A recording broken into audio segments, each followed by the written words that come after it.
নবী করিম সাল্লাল্লাহু আলাইহি ওয়াসাল্লাম তিনি একদিন মুআয রাদিয়াল্লাহু আনহু, যিনি ওনার খুব ঘনিষ্ঠ সাহাবী ছিলেন, তাকে তিনি বললেন, মসজিদ থেকে বের হওয়ার সময় দেখা হলো, হে মুআয, আমি তোমাকে অনেক মহব্বত করি। একজন সাহাবীর জন্য কত মর্যাদার বিষয় যে আল্লাহ রসুল তাকে বললেন তিনি তাকে মহব্বত করেন, তিনি কত খুশি। তিনি বললেন, ইয়া রাসূলুল্লাহ, আমি তো আপনাকে কত যে মহব্বত করি। তারপরে তিনি বললেন, মুআয, আমি তোমাকে কয়েকটি কথা শিখিয়ে দেই, এগুলো সবসময় তুমি, বিশেষ করে নামাজ শেষ হয়ে গেলে এই দোয়াগুলো তুমি পড়বে। সেটা কি? যে আল্লাহুম্মা আইন্নী আলা যিকরিকা ওয়া শুকরিকা ওয়া হুসনি ইবাদাতিক।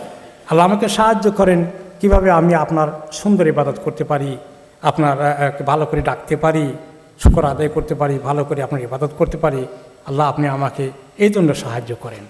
তাহলে দুনিয়ার ব্যাপারে সাহায্য লাগবে আল্লাহর পক্ষ থেকে, আর আল্লাহর কাছে আসার জন্য, ইবাদতকে সুন্দর করে করার জন্য আল্লাহ সাহায্য আরও বেশি করে লাগবে আমাদের।